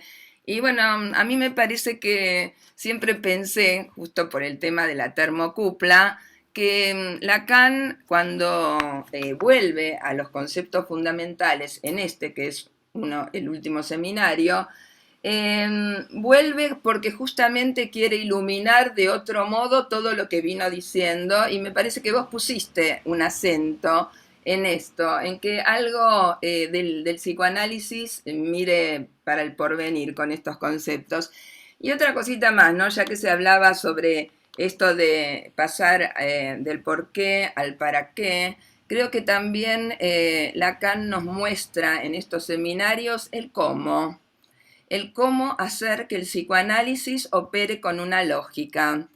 Y así, ¿no? Y esto viene una preguntita ahora, ¿no? Él dice todo, en una de las clases dice que, ¿no? que el supuesto saber supone saber leer de otro modo, y que leer de otro modo designa una falta, ¿no? Es una frase que a mí me gustó mucho, porque no es nuestra práctica, es leer de otro modo, y yo creo que él, con estos toros que vuelve a traer, escribe de otro modo Lacan para que nosotros entendamos que la clínica se puede leer de otro modo. Esta es una pregunta que te hago porque me pareció que vos transmitías algo de esto. Muchísimas gracias. Adriana.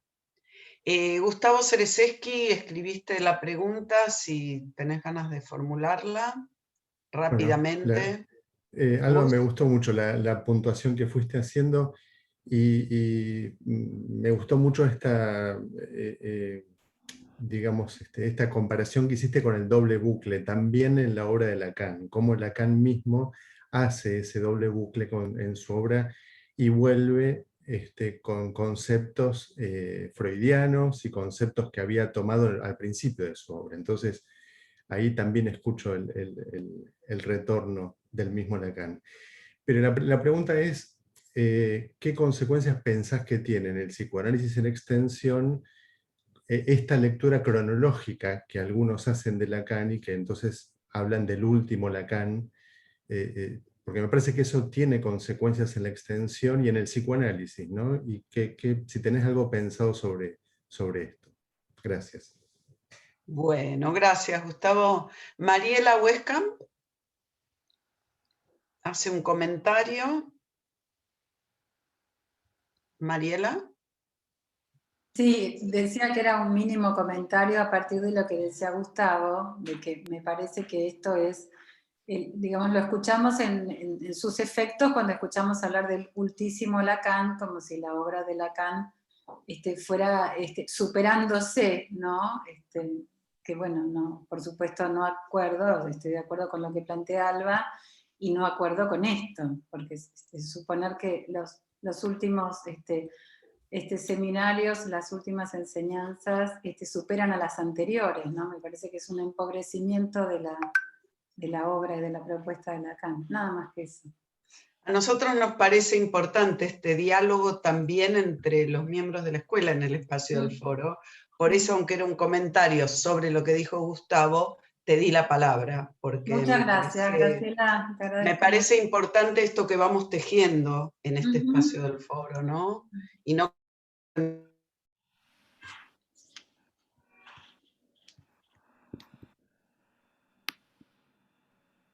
Me parece que se le trabó el video a Graciela. No sé si es a mí o... Sí, parece. No se cortó. Se perdió. Entonces tomo yo la posta hasta que Graciela enganche. Cristina Ochoa.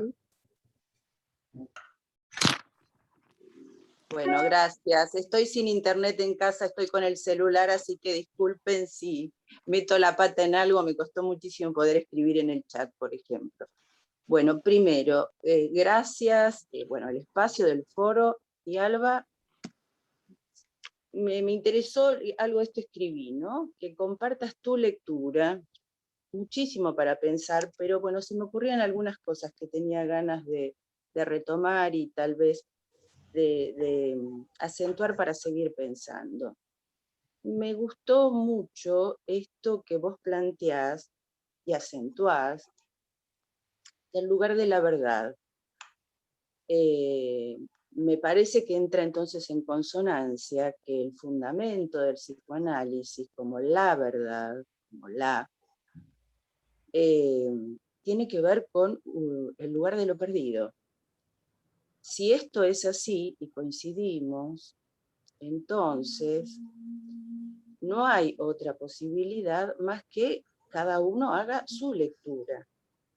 Su lectura en relación a la teoría, a la enseñanza de Lacan, pero también la lectura que cada uno hace de ese decir singular.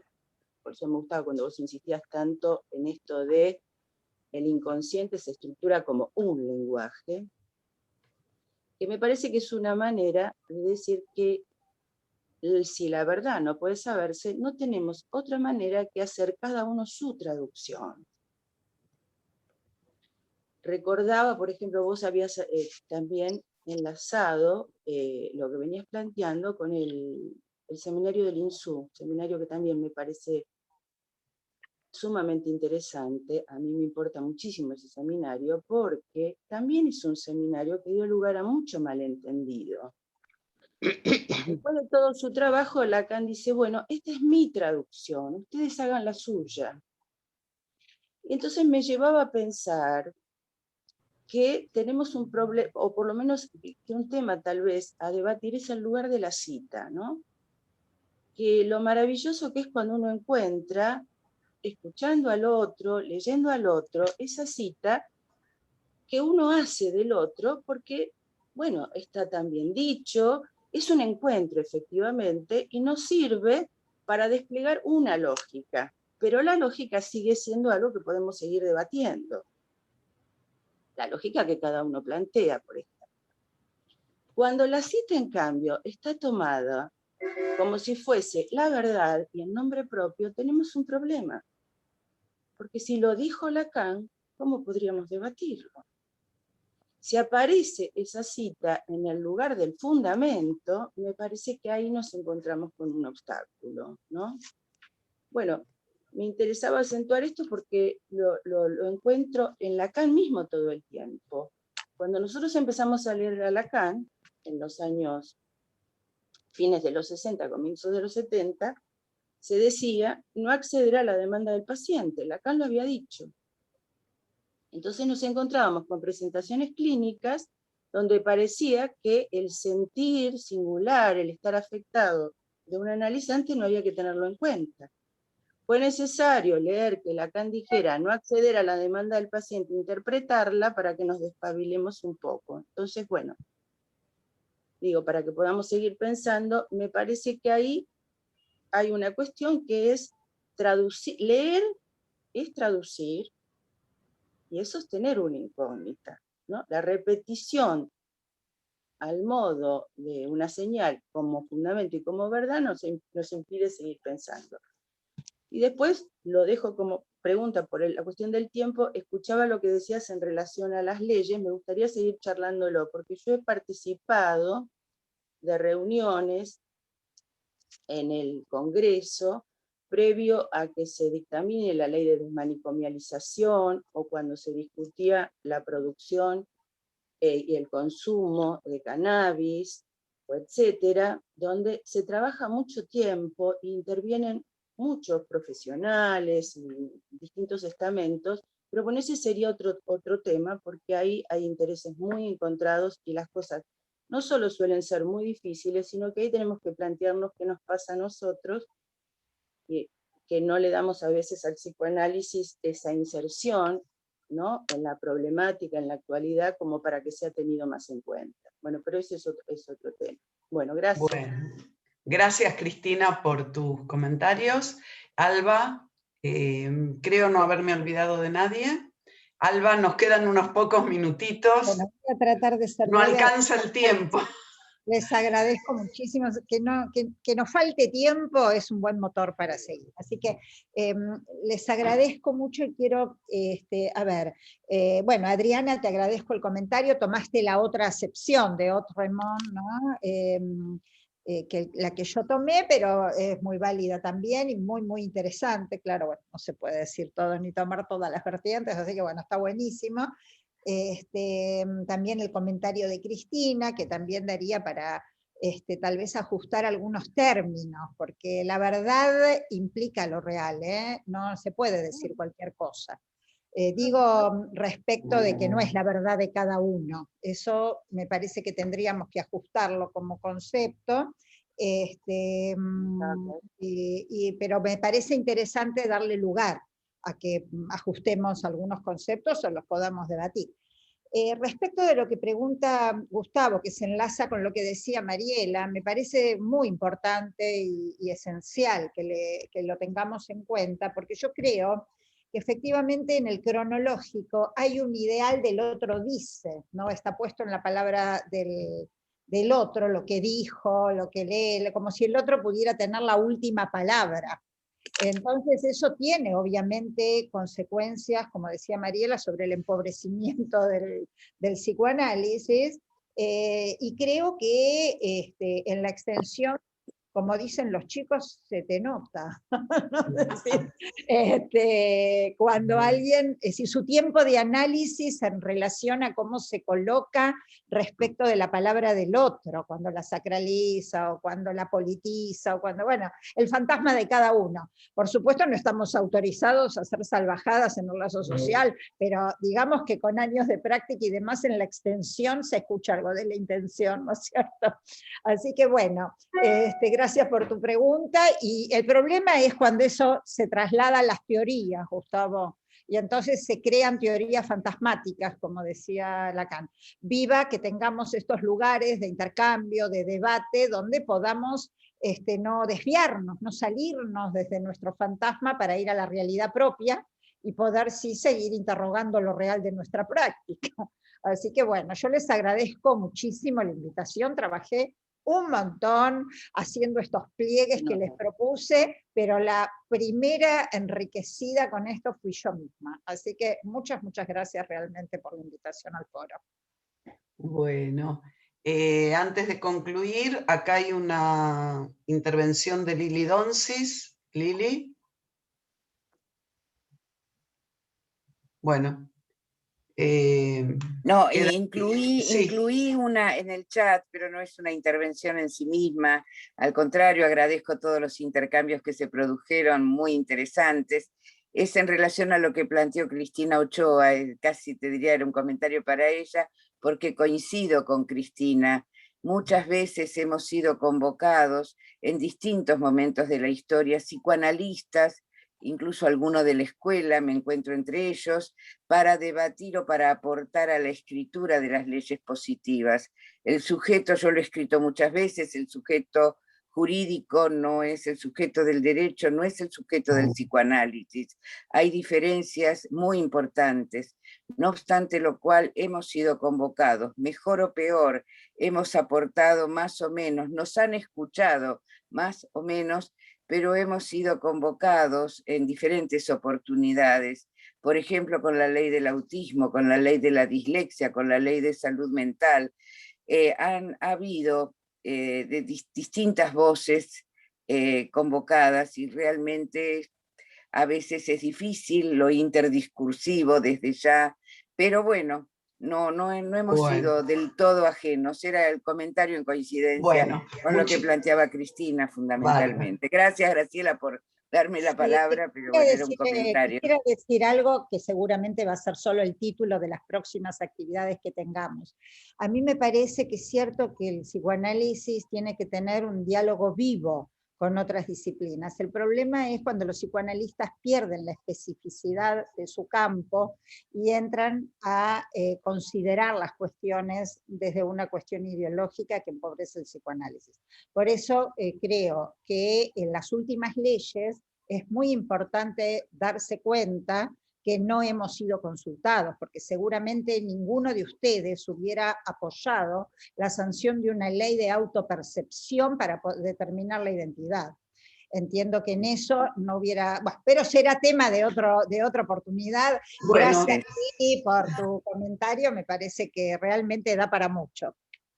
Qué bueno terminar esta actividad de nuestro foro honrando esto, ¿no? El debate, porque de esto se trata el foro.